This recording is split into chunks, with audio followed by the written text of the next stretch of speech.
अस्सलामु अलैकुम नाजरीन।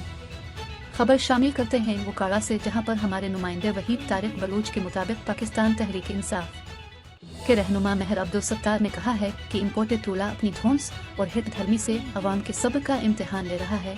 उनकी कोशिश है कि मुल्क में किसी न किसी तरह इंतशार फैले ताकि इंतखाबात न करवाने का जवाज़ ढूंढा जा सके। PTI क़यादत ने पहले भी कई मौक़ों पर तदब्बुर का मुज़ाहरा किया, अब भी उनकी साजिशों को नाकाम बनाएंगे।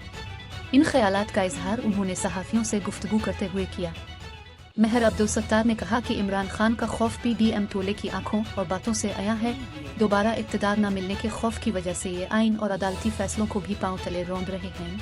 वो दिन दूर नहीं जब आइन शिकनी करने वालों के खिलाफ कानून अपना रास्ता खुद बनाएगा। मरियम सफदर नौजवानों को आज IT में इनकलाब के लिए मंसूबे शुरू करने का बता रही हैं।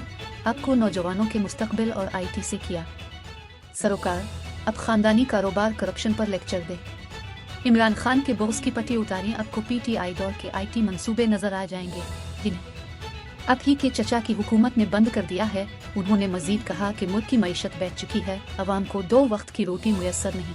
आटा 160 रुपए किलो फरोख्त हो रहा है, मुर्गी का गोश्त 700 रुपए किलो हो गया है, चावल, दालें, सब्जियां, दूध, हर चीज महंगी हो चुकी है। गैस, बिजली, पेट्रोल अवाम की पहुंच से दूर होता जा रहा है। इम्पोर्टेड हुकूमत के बाद महंगाई 3 गुना बढ़ चुकी है। मनी बजट आ गया है जो महंगाई का एटम बम साबित हुआ। पूरा मुल्क IMF की गुलामी में रख दिया गया है। मुल्क इंसाफ और अदलिया के जरिए बच सकता है। अब तक के लिए इतना ही। मजीद खबरों के लिए हमारे साथ रहें। शुक्रिया।